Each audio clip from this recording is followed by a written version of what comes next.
So it's not long until City of Heavenly Fire comes out, which will of course end the Mortal Instruments series. And despite the fact that there are plenty more Shadowhunters to come, how does it feel bringing that initial series to a close? I mean, it sort of feels bittersweet, you know. I'm really happy in some ways to feel like I've completed the story and given the characters, you know, the ending that I feel like they, you know, deserve and that's fitting for them.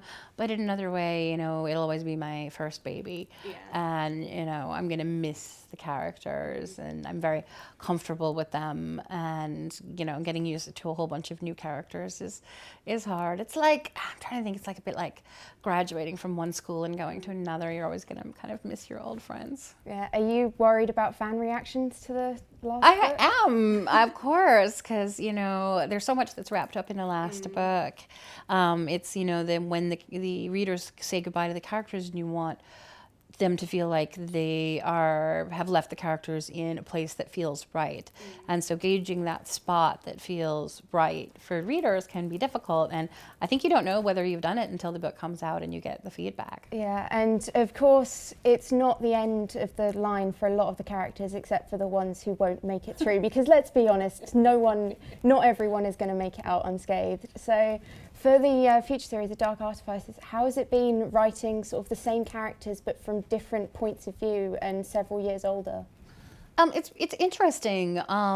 You meet the main characters of The Dark Artifices in City of Heavenly Fire, Emma and Julian, but they're younger. I did get to write a little of their perspective on Jason Clare, and it's kind of fun because they're so much younger, and so for them, for you know, Emma and for Jules, Jace is like a member of like One Direction or something. They've reached legend status then. Yes, it's sort of like he's been on the cover of like Shadowhunters Weekly every week or something. So they're like, when they meet him. But by the time that we get around to, you know, The Dark Artifices, they are the ones who are, you know, 17, 18 years old, and they're, you know, the story is more theirs, and the adult characters are now the ones that we knew as younger in the Mortal Instruments. So we get a different perspective on them as adults, see, you know, who's gotten married, who's stayed together, who's got what job. I mean, for me, it's kind of fun to fast forward into their lives and say, okay, this is where everybody kind of, I'm really interested to see where everyone's ending up as well. Yeah, there's no, I mean, City of Heavenly Fire doesn't end with an epilogue that tells you,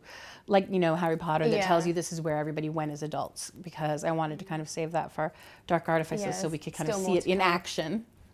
And obviously the Shadowhunter world is a lot bigger than it was when Mortal Instruments started, which I think 5 series plus Bane Chronicles, is it planned? 5 series plus the Bane Chronicles is the Did you have goal. all that in your head when you first started Mortal Instruments, or did that come as you were developing the world of Shadowhunters? I always hoped to be able to do that. Yeah, I built the world to be really flexible and to be big.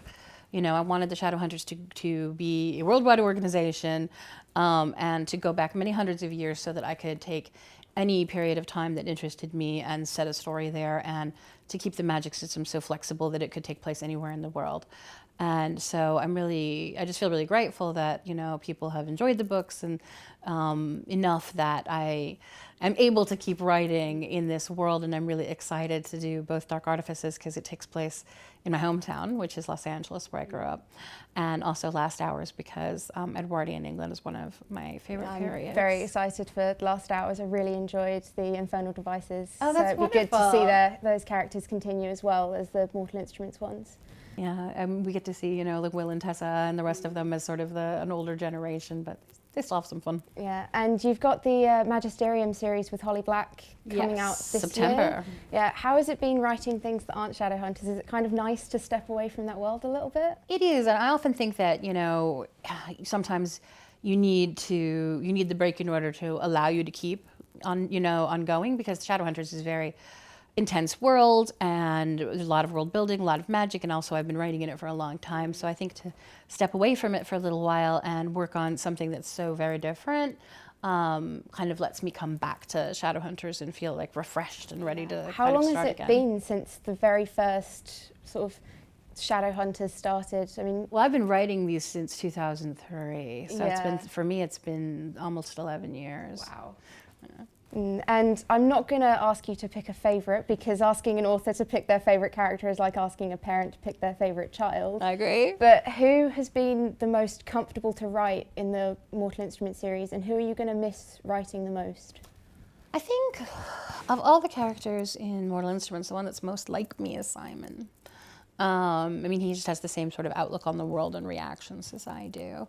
So I'm certainly going, to miss, I'm going to miss writing Clary, I'm going to miss writing Jason, but Simon is the closest to the kind of personality that I have.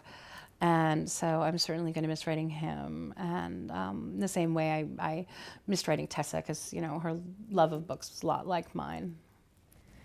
And can we hear anything about movie news? Any info on City of Ashes, anything? I don't know anything. I talked to them a little while ago, and they were just like, everything is status quo, so I have no updates, unfortunately. I'm sorry. Do you think the Mortal Instruments fandom has gotten a lot bigger since the movie came out? I know it has. I mean, I've definitely seen it grow, and, I've seen sort of the explosion in my mailbox, and the sort of number of people that kind of follow me on Twitter and Tumblr, and certainly the growth of the sales of the books and sort of the general knowledge of them. It's definitely very weird. I have a much more common experience now of walking around the street and seeing people reading the books, which is not something that happened to me before. Does that ever stop being weird, seeing people reading your books? It's always weird. And I was in a coffee shop on Gloucester Road the other day with my friend Sarah, and we saw a girl reading City of Fallen Angels, and she kept saying, say something to her,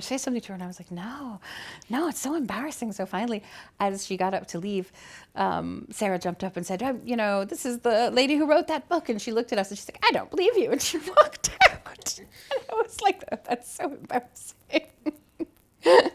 She must think we're just sort of maniacs who go around claiming to have written books. Just really big fans of the book. I know, I was like, get involved that way.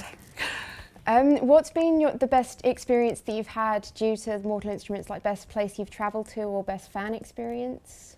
Oh gosh, I've gotten to have so many great experiences thanks to the Mortal Instruments books, but I think that probably one of the greatest was do you know the Make-A-Wish Foundation? Yeah. They grant wishes to kids who are really sick, and there was one girl whose wish above all things was to come on the set of the Mortal Instruments movie. So we got to bring her on the set, and she got to get in costume. She got to be in one of the scenes in the movie, and she got to talk to all the actors. And then I also brought her and her mom out to LA, and they came to the premiere of the movie, and she got to come to the after party. And so I think she was so happy, and she had such a great time, and she's such a sweet girl. I think that was probably one of the best things. Oh, that's awesome.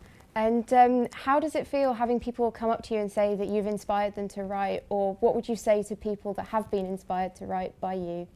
I always say, read as much as you can, read books that you don't think that maybe you would like. If you read fantasy all the time, try reading, crime. And if you read only mysteries, then try reading, romance, because, you want to get as many different kinds of voices in your head as you can. But, when people tell me that they're inspired to write by the books, then I just feel very honored. I think that's a wonderful thing.